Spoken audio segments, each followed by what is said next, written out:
में बसाना हर एक की बस की नहीं है। बात ये है कि क्यों बस की नहीं है, क्यों हम इस माया मोह की दुनिया में, काल माया की दुनिया में बसे और माया ने हमें इतना जकड़ रखा है कि हमारा ध्यान परमात्मा की तरफ जाता ही नहीं। तो बात समझने की है कि ये दुनिया बनी क्यों, हमें दुनिया में भेजा क्यों गया, आत्माओं को, इन आत्माओं को इस दुनिया में क्यों भेजा गया, दुनिया क्यों बनेगी। सोचने की बात है। परमात्मा को इस दुनिया से क्या लेना था, कोई रोजगार चलाना था, कोई फैक्ट्री चलानी थी, कोई व्यापार चलाना था, इसलिए हम सबको यहाँ भेजा? कुछ नहीं। मैं आपको बताता हूँ, जब हमारी आत्मा बनी थी, जब रूहें ये बनी थी, कोई अज्ञान थी, कोई ज्ञान नहीं था।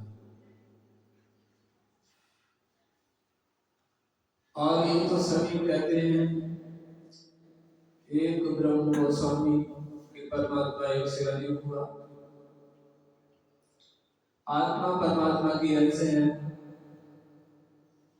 सभी जानते हैं, सभी कहते भी हैं। पर आत्मा बनी किस तरह, ये कोई नहीं कहता। और अभी तक ग्रंथों में लिखा भी नहीं गया कि आत्मा बनी किस तरह। तो हम आपको बताते हैं परमात्मा की कही हुई बात। जब परमात्मा देश अनादि में प्रकट हुआ सूर्य के रूप में, सूर्य के रूप में जब वो प्रकट हुआ तो उससे जितनी किरणें निकली वो सब रूह है, वो सब आत्माएं हैं। हमारी आत्मा सूर्य की किरण है। तब ये अज्ञान थी, इसे कोई ज्ञान नहीं था, इसे पता नहीं था हम कहां से बने, कैसे बने, कौन है हमारा पिता परमात्मा, कौन है, ये कोई ज्ञान इसे नहीं था। परमात्मा ने सोचा कि जब इसे ज्ञान नहीं है तो ज्ञान कराना जरूरी है, मुझे जानेगी कैसे। भाई आज समझने की बात है, किसी का बच्चा है, अगर उसे अलग रख दिया जाए, कोई जानकारी ना दी जाए तो वो कुछ नहीं जान पाएगा। इसी प्रकार से हमारी रूह अज्ञान थी। इसे सत्संग में एक रूहों के भंडार में रख दिया गया। फिर परमात्मा ने इसकी जानकारी कराने के लिए, अपनी पहचान कराने के लिए इन तीन लोगों की रचना रची। तीन लोगों की रचना रचनी और इसे रचने के बाद जगह जगह पर जो धाम बने होते हैं वो ताकते भी बैठा दिया। परमात्मा ने अपने आप से सोहम पुरुष को प्रकट किया, सोहम में बैठा दिया, परब्रह्म को प्रकट किया, परब्रह्म में बैठा दिया और इस दुनिया रचने के लिए काल निरंजन को और आदि शक्ति को यहाँ भेज दिया। तो बात समझने की है, अब परमात्मा ने अपनी पहचान के लिए कि मुझे लोग जानेंगे कैसे। दुनिया कहती है कि वो निराकार है परमात्मा, उसका कोई स्वरूप नहीं है,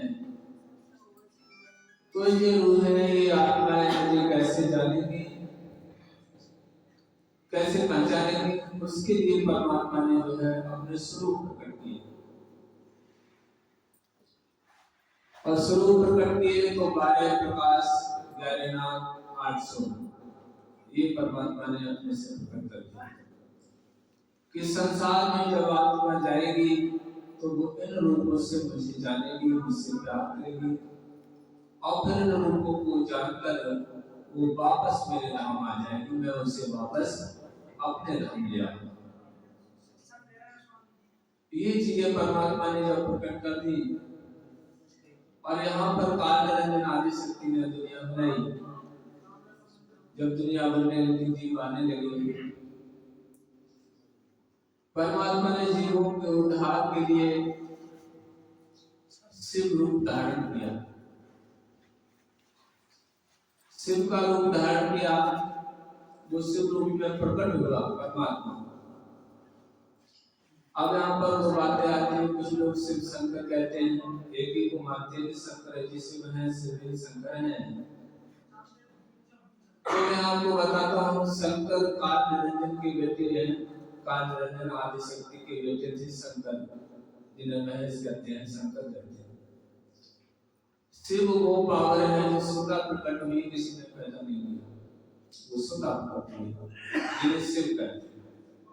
और आज हमारा मिशन ये शिव का मिशन है, शिव का मिशन है ये। और इसीलिए ये संत जो होते हैं मोक्ष दाता होते हैं। शिव जी महाराज ने दुनिया में आकर क्या किया, उन्हें संतों की रचना की, और जितने संतों की रचना करके और उन्हें सत्संग में बिठा दिया कि जब जब भी परमात्मा उन्हें संसार में भेजेगा तो परमात्मा उनके अंदर बैठकर अपना काम खुद करेगा।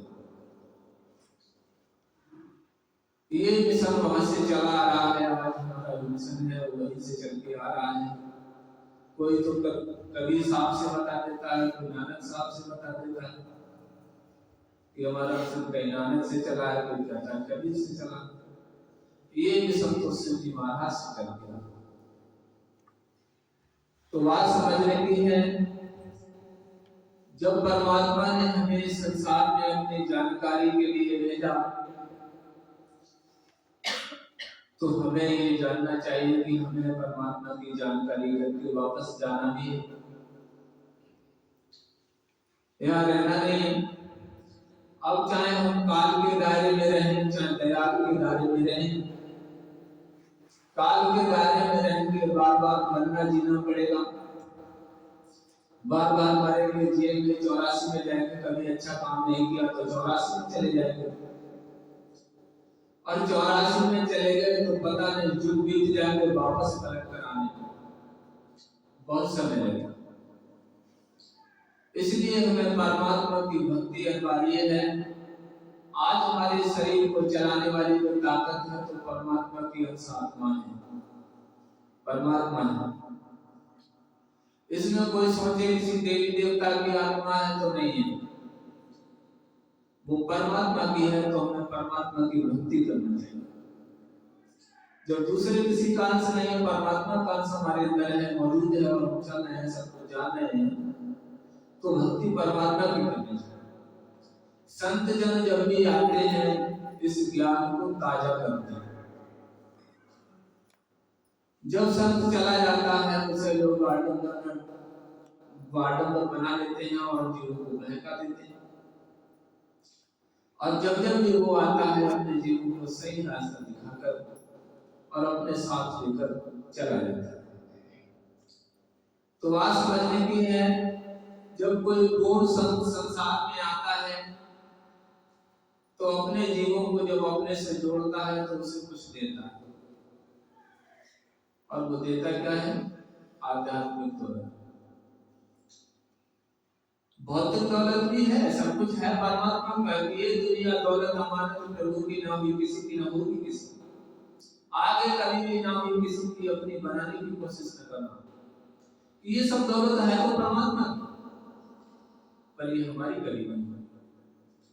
हमें ये क्यों दी गई है, किस लिए दी गई है? इसलिए कि हम इस दौलत को पाकर अपना शरीर ठीक से रख सकेंगे और परमात्मा की भक्ति कर सकेंगे। इसलिए तो परमात्मा ने तो दी तो इसलिए कि मेरी भक्ति करेगा, लेकिन उल्टा हो गया कि इसे पाकर वो उससे दूर चला गया, उसकी भक्ति नहीं की। जब उसकी भक्ति नहीं की तो उसके बाद हुआ क्या कि नरकों में चला गया कि तप कर राज कर नरक। क्या होता है कि पहले हमने भक्ति की, हमें अच्छा सब कुछ हो गया, हमारा भाग्य अच्छा हो गया, हम सब कुछ पैसे वाले अमीर हो गए।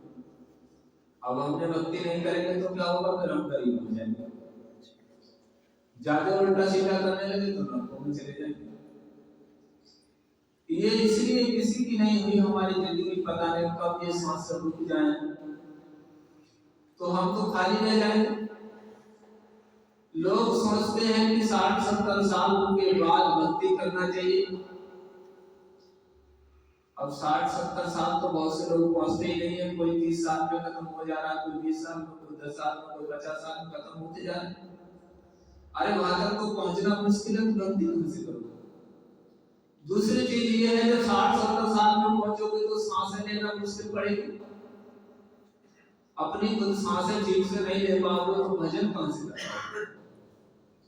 तो भजन भक्ति की कोई अवस्था नहीं है, वो किसी भी समय में हम कर सकते हैं और करना कार्य है, जरूरी है। क्योंकि ताकि हमें ज्यादा ना कर सके तो अगला जन्म तो मनुष्य का मिल ही जाए, तो कर ही लें। पर संतमत जो होता है वो अलग चीज होती है।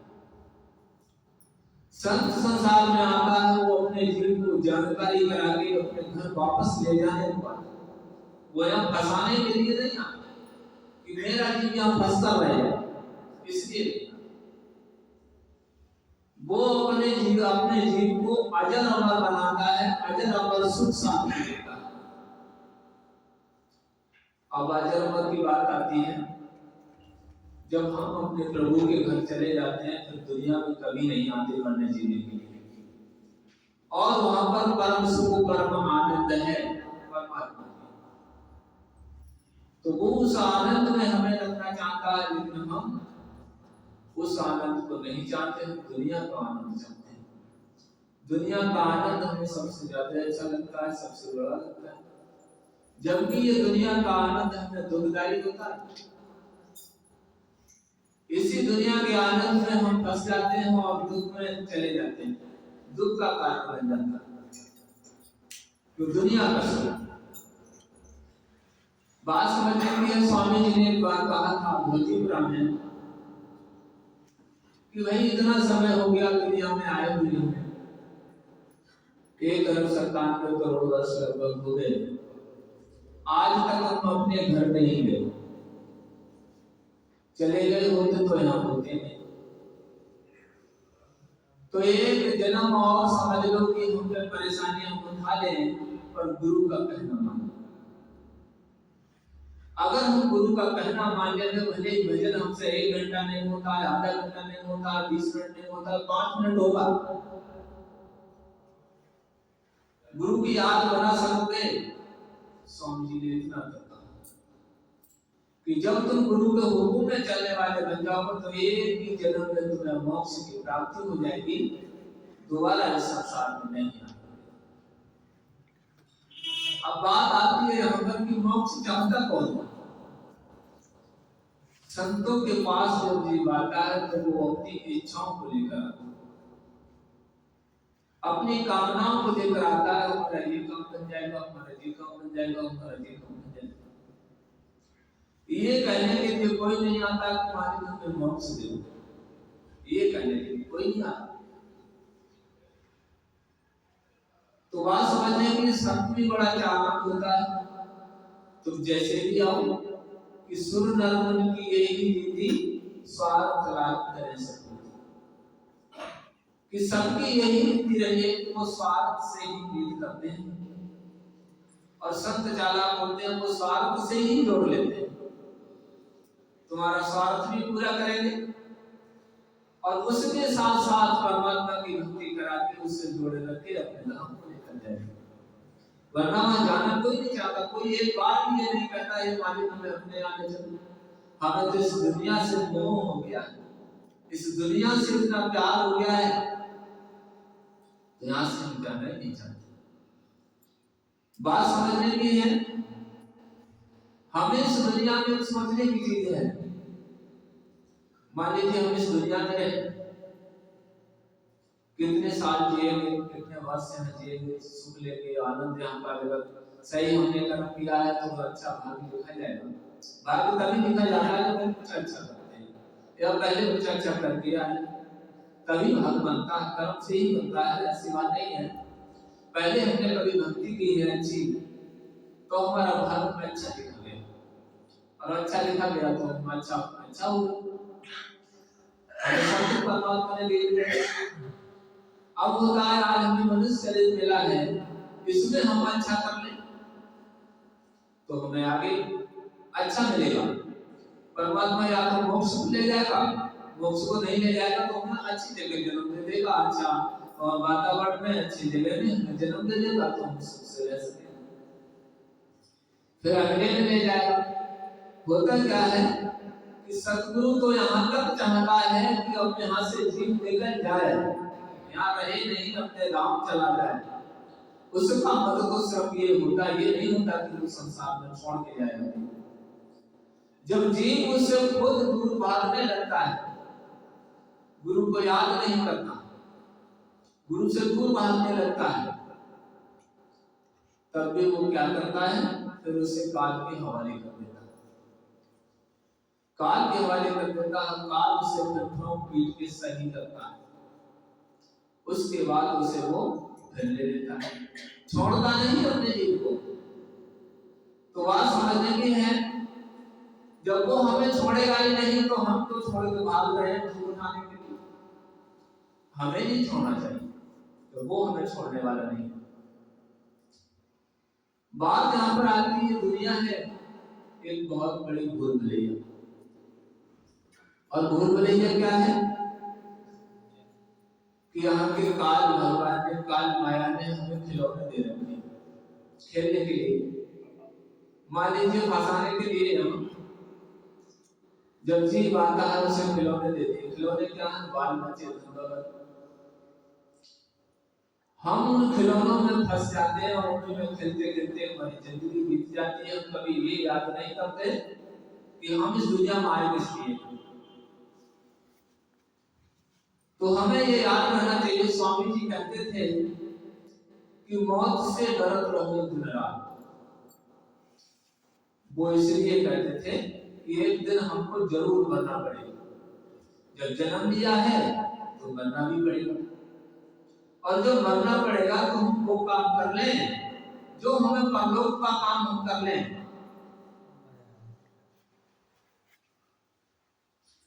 हम परलोक का काम कर लें, अपना काम बना लें।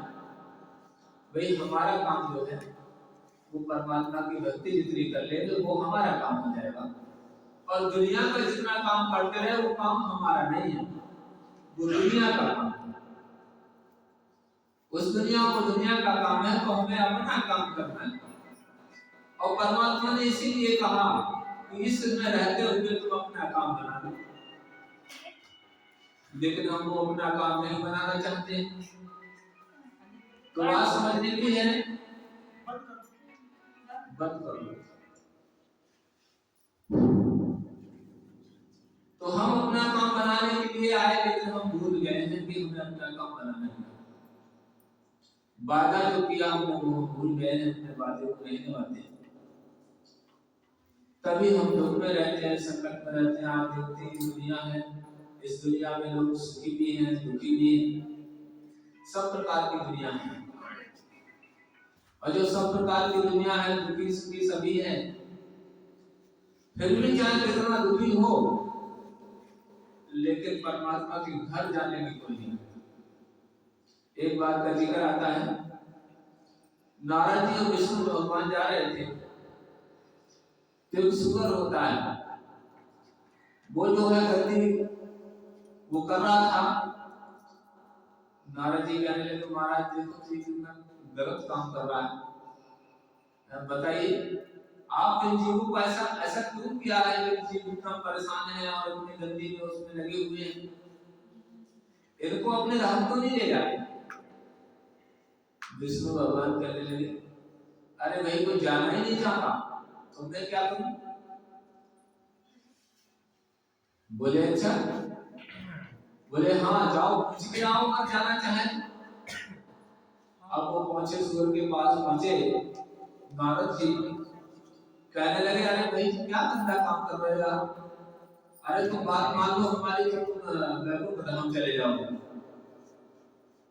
सूर्य कहता है कि अब हम महिला मिलेगा, तो अरे यार महिला कहाँ रखा है? वहां तो स्वर्ग है, वैकुंठ है भाई, आनंद है, ये नहीं है। सूर्य कहता है कि तो मैं नहीं जाऊंगा। ये हालत है कि हम यहाँ से इस दुनिया को छोड़कर अपनी दुनिया में नहीं जाते। हमारा घर और परमात्मा का घर एक ही है, कोई दूसरा नहीं है, क्योंकि हम उसकी आत्मा है। तो हमारा उसका घर एक ही घर है। और जब तक हम तीन लोग के चक्कर में फंसे रहेंगे तब तक हम पार नहीं हो सकते। पार तो हम उस दिन होते हैं जिस दिन तीन लोग से आगे निकल जाते हैं, तब हम पार होते हैं भवसागर से। उससे पहले भवसागर से पार नहीं होते। अब बात आती है भवसागर पार होने की बात तो सभी कर देते हैं। छोटे से कोई महात्मा हो, कोई भी महात्मा सही वो कह देगा भवसागर से पार कर देगा। भवसागर से पार करना क्या होता है समझा नहीं। एक तो लोग कह देते हैं कि जब शरीर छूट गया कहीं भवसागर से पार हो गया, स्वर्ग में पहुंच गए, भवसागर से पार हो। तो यहाँ से शरीर छोड़ के अगर हम स्वर्ग में भी चले जाएं तो भी भवसागर से पार नहीं हुए, क्योंकि हमें उस स्वर्ग से फिर वापस आना पड़ेगा, मरने जीने के लिए या भक्ति करने के लिए, कमाने के लिए। क्योंकि वहां पर जीव जब जाता है, आज हमने 100 वर्ष भक्ति कर ली तो 1000 वर्ष का आपको स्वर्ग मिल जाएगा, 1000 वर्ष आनंद मिलेगा उस पर। उसके बाद तुम्हें फिर वहां से निकाल दिया जाएगा कि जाओ दुनिया में अब और कमाओ और भक्ति करो, उसके बाद तुम्हें फिर सुनते। अब हमने संसार में आए, भक्ति की नहीं की, कोई भरोसा नहीं। जीव भटक जाता है, ऐसे अनंत जीव ऐसे देखे कोई भक्ति कर ही नहीं रहे, बेचारे दुनिया में इतने बिजी हो गए हैं जिसका कोई ठिकाना नहीं। तो आपको कैसे करेंगे, कैसे करके उन्हें स्वर्ग भी नसीब नहीं होगा। वे स्वर्ग भी भक्ति करने से मिलता है। अब बात समझने की है, जितनी मेहनत हम स्वर्ग के लिए करें, अरे उतनी मेहनत हम सतलोक के लिए कर लें तो उससे कम मेहनत में हम अपने धाम चले जाएंगे। लेकिन बात क्या है, उसकी समझ नहीं है।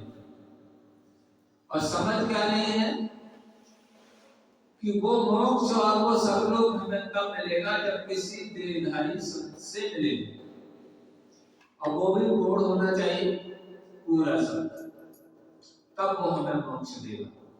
अगर पूरा नहीं है तो वो हमें मोक्ष नहीं दे सकता, कुछ नहीं दे पाएगा।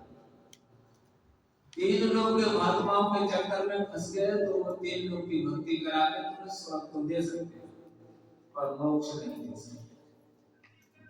इसलिए इस चीज का समझना बड़ा कठिन पड़ता है। संसार में जब संत आता है तो वो मनुष्य रूप में ही होता है, कोई दूसरा अलग से रूप लेके नहीं आता, वो मनुष्य रूप में ही आता है। और मनुष्य रूप में जान लेना बड़े कठिन बात है कि परमात्मा किसी चोले में बैठ के काम कर रहा है, इस चीज को जानना बहुत कठिन बात पड़ जाती है। तो हम उसे जान नहीं पाते हैं क्योंकि सब दुनिया एकदार है, सभी जीव एक जैसे हैं। कैसे भरोसा हो कि इस चोले में बैठ के वो काम कर रहा है। लेकिन इन चीजों को जानने के लिए एक सत्संग बताया गया है। अगर हम सत्संग ज्वाइन करते हैं, सत्संग में जाते हैं, तो सत्संग में ये सारी चीजें बताई जाती हैं कि हम परमात्मा की भक्ति कैसे करेंगे, कैसे सफल होंगे, कैसे हम उस पद को प्राप्त करेंगे। ये सारी चीजें सत्संग में बताई जाती हैं। संत को कैसे जानेंगे, ये चीज भी संत उसमें सत्संग में बताई जाती है। तो बात समझने की है। अब आता है कि संत की बाहर से कोई पहचान नहीं होती, उसकी पहचान अंदर की होती है। आध्यात्मिक की पहचान होती है जब सत्संग होता है और सत्संग में जो जीव जाते हैं, तो जो नहीं जुड़े हैं, जिन्हें नाम नहीं लिया है और पूर्ण संत वहां बैठा है, तो रामायण में कही गई एक चौपाई कि सन्मुख होए जिन कोई जगही ना समझो कृपा पुत्र। काहे जब जीव मेरे सामने होता है उसके करोड़ों जन्मों के पापों का विनाश हो जाता है। अब जब उसके इतने करते उनका विनाश हो जाएगा तो उसका एक भाग्य बन जाएगा। कर्म उसके हल्के हो जाएंगे तो उसका भाग्य बन जाएगा। और भाग्य क्या बनेगा कि उसे फिर संत मिलेगा। जब संत मिलेगा, संत मिल जाएगा तो उसे सारी चीजें उसे प्राप्त होंगी। इसलिए कहा है कि वो काम हमारा सत्संग में जाकर ही बनता है। जब तक हमारी संत से मुलाकात नहीं होगी, संत से भेंट नहीं होगी, उसका दर्शन नहीं होगा, तब तक जो है हमारा कोई काम बनने वाला नहीं। तो तुलसीदास जी ने रामायण में कहा भी है कि संत दरस सपने नहीं देखा, लोचन मोर पंख कर देखा। कि जिनने संत का दर्शन नहीं किया वो आंखें नकली आंखें हैं, जैसे मोर के पंख पर बनी हुई, वो नकली आंखें। और उन्होंने कहा कि जिन हरि कथा सुनी नहीं काना, सिरों नरेंद्र अहल भवन समान।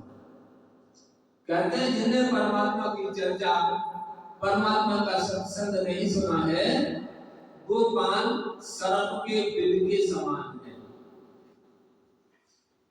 तुलसीदास जी कह रहे हैं, क्यों कह रहे हैं कि परमात्मा ने हमें कितना सुंदर चोला दिया है ना। हम सब कुछ कर सकते हैं, सब कुछ जान सकते हैं, इसके बाद भी हम क्या परमात्मा को नहीं जानना चाहते, उसकी भक्ति नहीं करना चाहते। इसलिए वो इन बातों को कह रहे हैं। और उन्होंने कहा कि जिन हमारी कथा हृदय नहीं आनी, जीवत सब समान थे क्रांति। कि जिनके अंदर परमात्मा की वो चर्चा नहीं आई, उससे प्रेम नहीं जगा, तो वो एक मुर्दे के समान जी रहा है।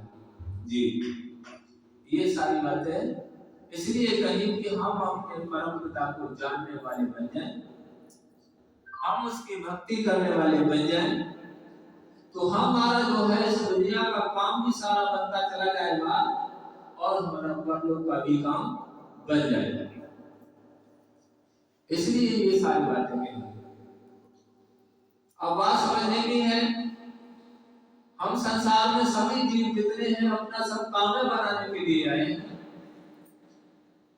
लेकिन हम कह देते हैं एक पंथ दो काज कहीं गए, एक काम किया, दूसरा कर रहा है, तीसरा कर रहा है, तो कहते हैं एक पंथ दो काज हो गया, आज हमने दो काम, तीन काम संभाले, एक काम को जाकर तीन संभाले। कोई नहीं कर पाता, चाहे 10 कर ले चाहे 1000 कर ले, तो दुनिया का काम एक ही होता है। दूसरा अगर कोई काम है तो परमात्मा की भक्ति। जब हम परमात्मा की भक्ति करते हैं तब होता है एक पंथ दो काज।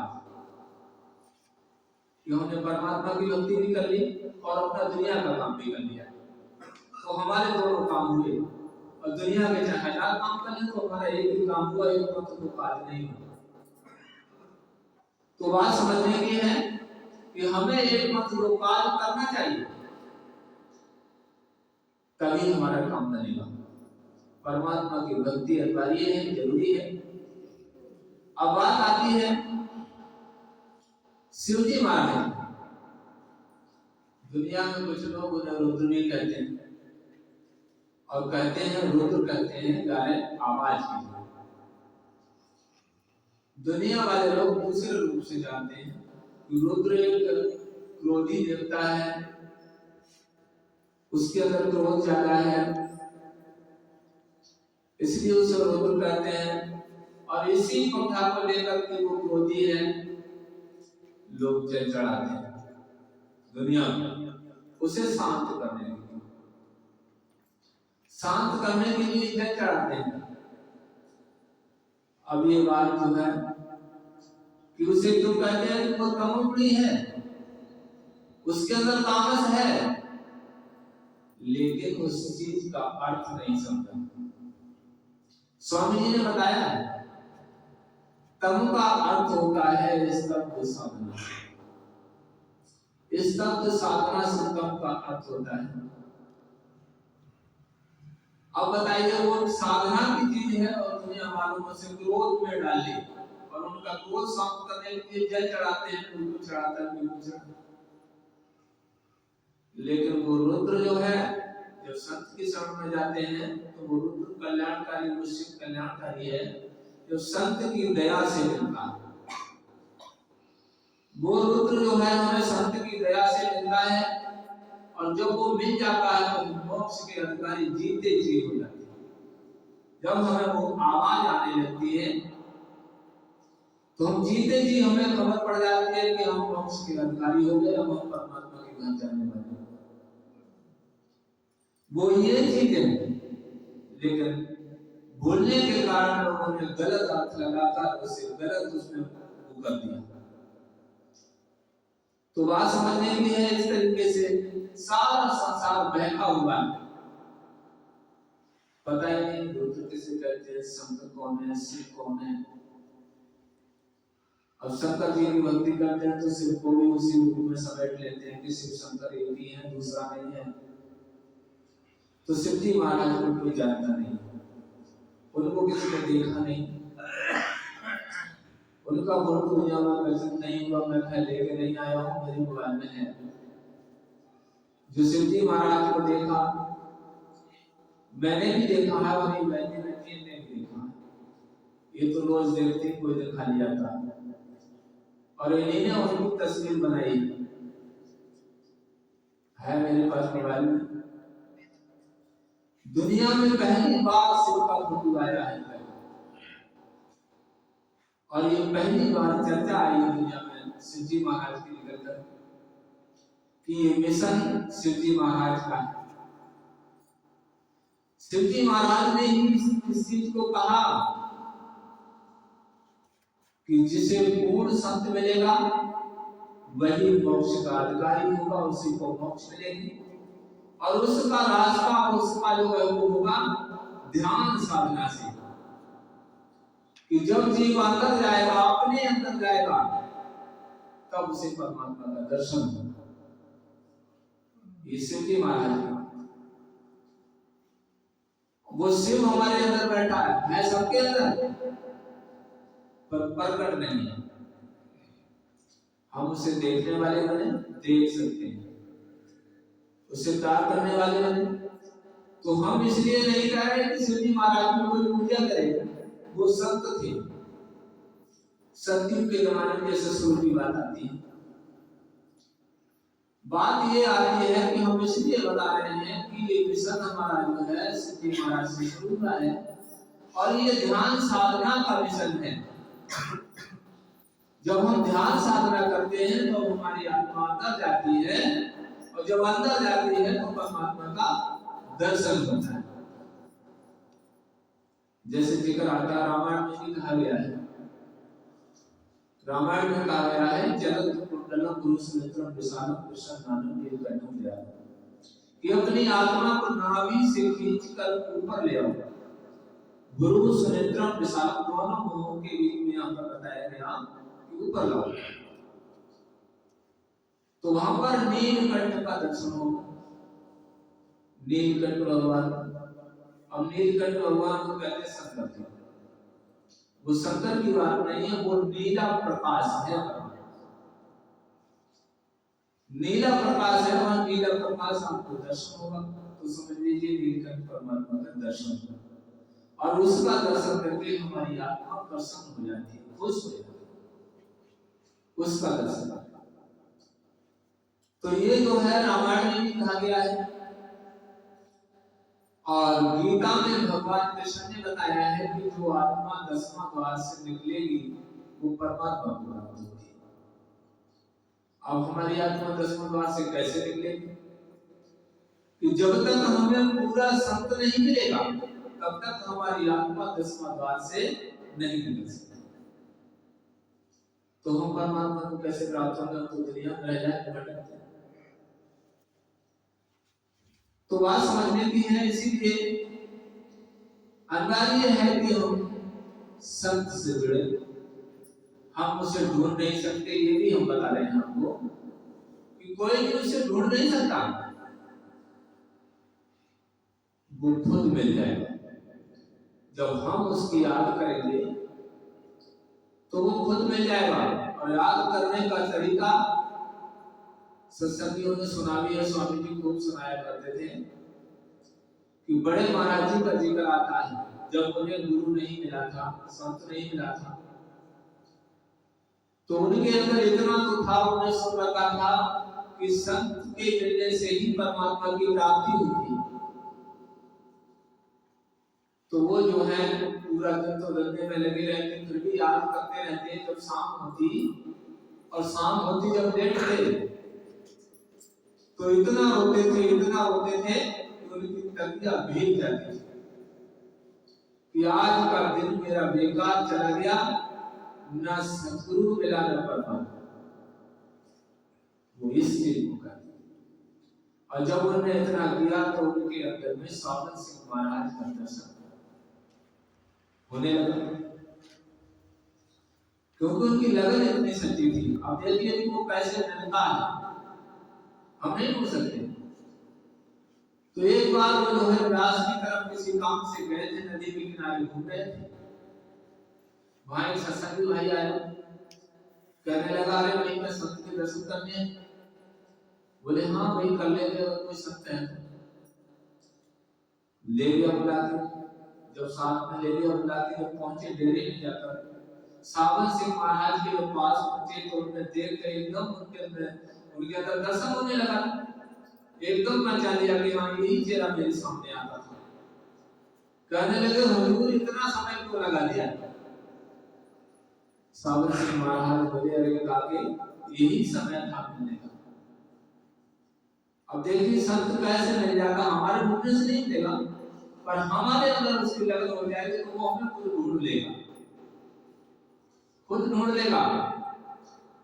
तो बात समझने की है कि हम इस संसार में आए हैं परमात्मा की भक्ति करने के लिए, अपने घर जाने के लिए। हमारा घर है सब लोग सत्संग, ना कि इस दुनिया में रहने के लिए नहीं। कुछ लोग कहते हैं महात्मा लोग की दुनिया में आत्मा जो है जाती है, फिर आती है, जाती है, मरती जीती रहती है। स्वामी जी के समय का जिक्र है, स्वामी जी बताते थे एक बार 2-3 महात्मा आए हुए थे स्वामी जी के पास, स्वामी जी भी बैठे थे। यही चर्चा चालू हो गई कि आत्मा वहां जाती है फिर वापस आती है। स्वामी जी कह रहे थे नहीं, आत्मा जब सतगुरु से जुड़कर भक्ति करके जब आत्मा जाती है तो दोबारा वापस नहीं आती। लेकिन वो महात्मा कह रहा था कि नहीं आती है, वो मान ही नहीं रहा था स्वामी जी की बात, क्योंकि वो 3 लोग वाला था और 3 लोग वालों के अंदर वही ज्ञान होता है कि वो जितनी कमाई की है उसका सुख भोगने के बाद उसे गिराना। और स्वामी जी सर्वलोक वाले थे, भाई वो परमात्मा उनके अंदर बैठा है, वो परमात्मा का स्वरूप थे, परमात्मा थे। तो वो सच्ची सच्ची बता रहे थे कि जीव दोबारा संसार में नहीं आता। और यही सच्चाई है, परमात्मा ने कहा है, हमसे भी इस बात को कहा है कि जो जीव सतगुरु की भक्ति करके अपने घर चला जाता वो फिर कभी नहीं आता, वो हमेशा के लिए अपने परमात्मा के पास रहता है, आनंद हो जाता है, परम आनंद परम सुख में रहता है। आज हम इस दुनिया में इतने दुखी होते हुए कि ये दुनिया दुखी है, नानक दुखिया सब संसार, और वह सुखिया दिल नाम धारा, कि सारा संसार दुखी है, कोई सुखी दिखाई नहीं देता, चाहे कोई पैसे वाला हो, चाहे गरीब हो, चाहे अमीर हो। किसी को तन से दुख है, किसी को मन से दुख है, किसी को धन से। हर जीव परेशान है, सुखी नहीं है कोई भी, क्योंकि दुनिया ही दुखी है। इसलिए जो है सभी दुखी होते हैं, लेकिन दुखी होने के बाद भी हम इस परमात्मा की भक्ति नहीं करते, अपने घर जाना नहीं चाहते, इस दुख से छूटना नहीं चाहते। परमात्मा बहुत समझाता रहता है दुनिया में आकर। तो बात समझने की है, एक मंत्र आता है तो उसमें बताया गया है रजस तमो मोक्ष का। अर्थवेद का मंत्र है। और इस मंत्र में कहा गया रजस तमो का। अब रजस तमो का मतलब है, रज कहते हैं, वैसे संसार में हम लोग कहते हैं रज कीचड़ धूलि के लिए रज समझते हैं, या रज बुरी समझते हैं, तो उसे भी सही अर्थ नहीं लगा पाते।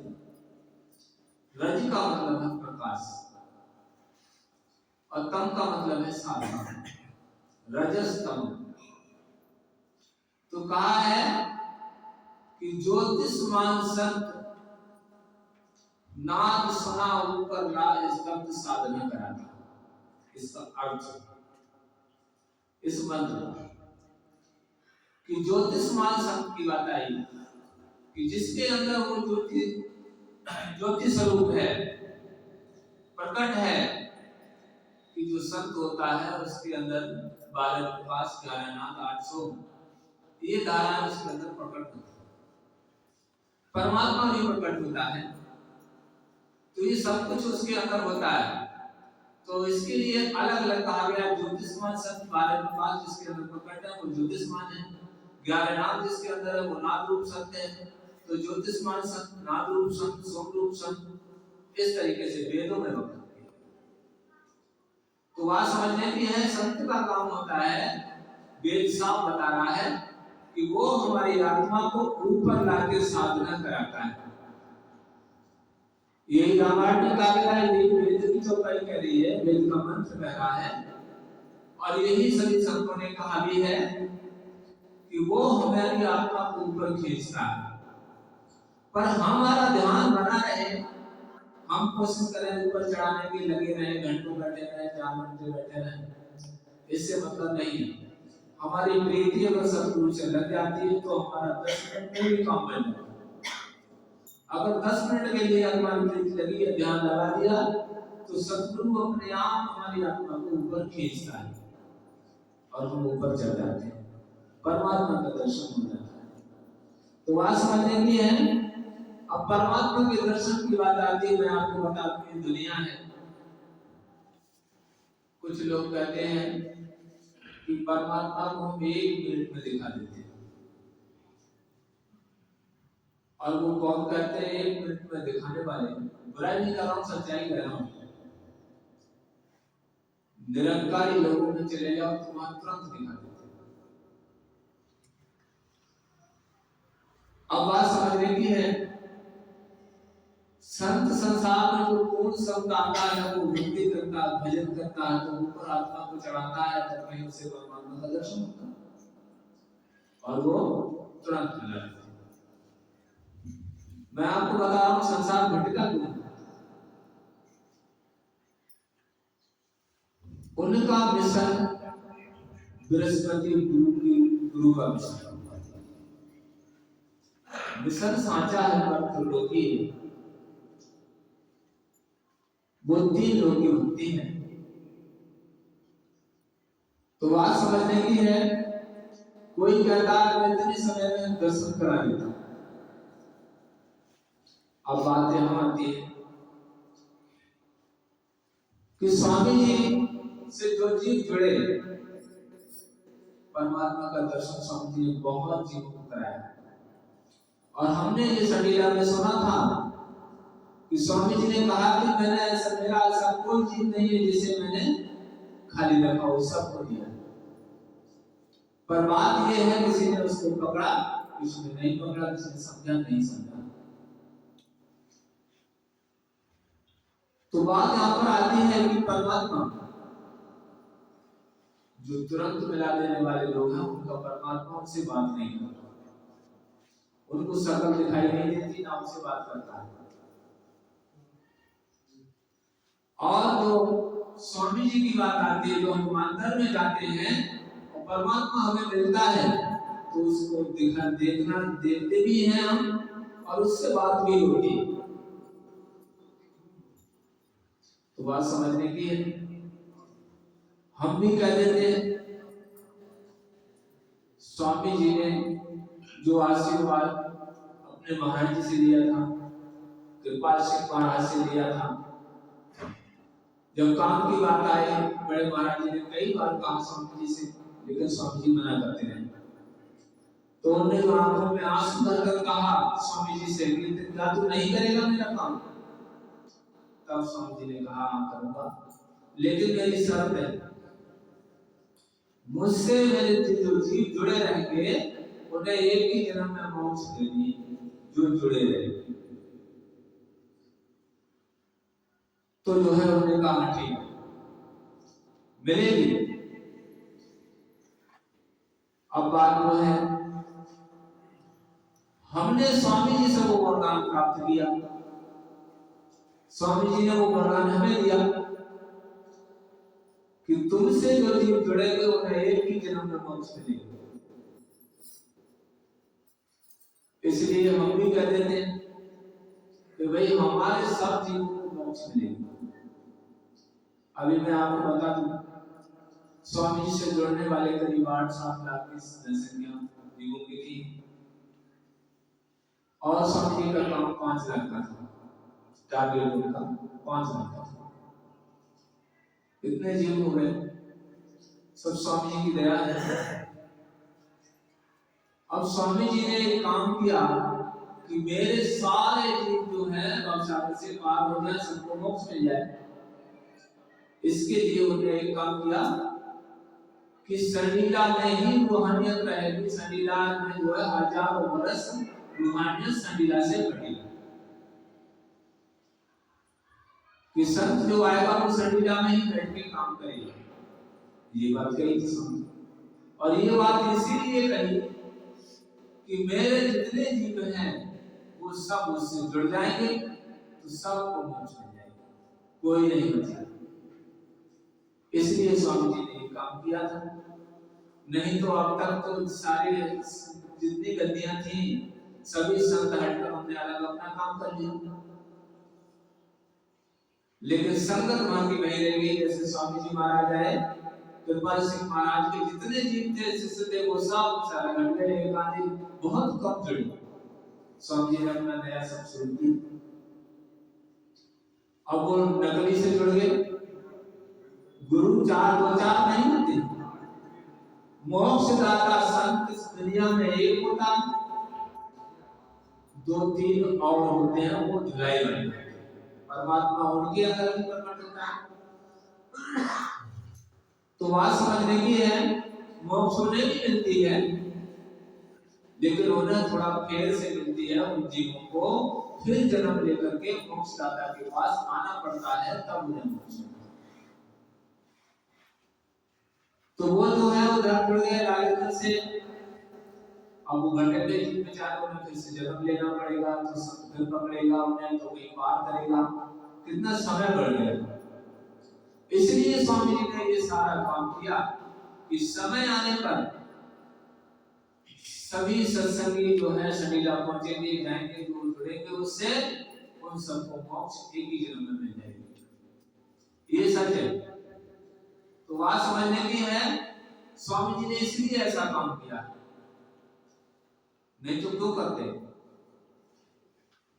आज हम सब लोग बैठे हैं, ये समय बड़ा कीमती है, अनमोल समय है। कहते हैं बड़ी बड़ी सोचनी जो है याद लेके की कोई बड़ी बाकी दिन बर्बाद।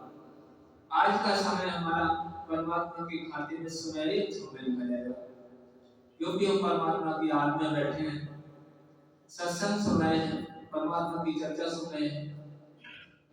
और मैं भी परमात्मा से विनती करता हूँ कि सभी जीवों को परमात्मा सुख और शांति दे। तो बात समझने की है, सुख और शांति, शांति तो बड़ी मुश्किल से जिन्हें संत मिलता है और जो उसको लिए अपना समर्पण कर देते हैं, उन्हें कहीं शांति प्राप्त होती है, क्योंकि वो सोच लेते हैं कि हमारा लेखा जोखा हमारे सदगुरु के पास है, अब वो जो चाहे जैसा करें हो जाए, तब उसके अंदर थोड़ी शांति आ जाती है। और शांति इसी बात की होती है, संत के पास शांति होती है, वो हमें अंदर से आध्यात्मिक स्वरूप दे करके हमारे अंदर शांति देता है, वरना शांति नहीं मिलती कहीं भी। जीव संसार में भटकता रहता है और दुख उठाता रहता है। तो मैं आपको बता दूं, आज हम सब परमात्मा की याद में बैठे हैं। और ये हमारे जीवन की सबसे बड़ी दिनचर्या है। ये हमें डेली करना चाहिए, अपने गुरु की याद में रहना चाहिए। इससे बड़ा दूसरा दुनिया में काम नहीं है कोई भी। हम दुनिया का काम करते रहते हैं, वो तो थोड़े समय का होता है, पता नहीं कब आँख बंद हो जाएगी, खत्म हो जाएगा काम, और हम भी पता नहीं कहाँ चले जाएंगे। इसलिए जो है हमें अपने गुरु की याद में, अपने प्रभु की याद में रहेंगे तो हमारा इस दुनिया का भी काम बनेगा और परलोक का भी काम बन जाएगा। सारे काम हमारे बन जाएंगे और हम जो है परम सुख परम आनंद में चले जाएंगे, सब लोग को चले जाएंगे, अपने प्रभु के घर चले जाएंगे। तो ये स्वामी जी की बात थी जो आपकी सेवा में रखी। बोलो स्वामी जी महाराज की जय, बोलो गोपाल सिंह महाराज की जय, सभी संतों की जय, और महाराज की जय, स्वामी जी के राज की जय। नाम भी लेगा और कोई लेना चाहे तो ले सकता है। अब बात मैं थोड़ी सी और बता दूं नाम के बारे में।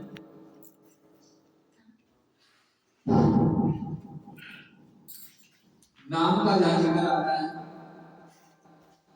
स्वामी जी 5 नाम देते हैं, अभी हम 3 नाम देते हैं। तो बात यहाँ आती है नाम से क्या होता है, नाम क्या चीज होती है। इस नाम के लिए 3 नाम का जो हम देते हैं उसे स्वामी जी महाराज ने, गोपाल सिंह महाराज ने, सावन सिंह महाराज ने, शिवराज सिंह महाराज ने, इन सबने इसे सिद्ध किया कि ये नाम से भी बड़ा नाम है, इसलिए हम 3 नाम का नाम देते हैं। बात यहाँ पर आती है कि नाम से क्या होता है, नाम चाहे 10 नाम का हो चाहे 3 का हो, बात तो होती है पूर्ण सत्य की। नाम में कुछ नहीं होता, नाम तो हमारे मन में जाने की चीज है। अगर हमें 3 नाम से ही मिल जाए परमात्मा तो 10 नाम की जरूरत क्या है। और हमें 10 नाम लेकर भी परमात्मा नहीं मिला तो उससे क्या लाभ है। तो हम इस चीज को कहते हैं, अगर कोई बताए 1 घंटे डेली बैठकर 15 दिन या 20 दिन भजन कर ले तो उसे परमात्मा का दर्शन हो जाएगा। तो बात समझने की है। ये बात नाम के बारे में मैंने थोड़ी सूचना दी, अपने इसकी इच्छा हो तो ले सकता है। बोलो स्वामी जी महाराज की जय, स्वामी जी महाराज की जय, बोलो स्वामी जी के राज की जय।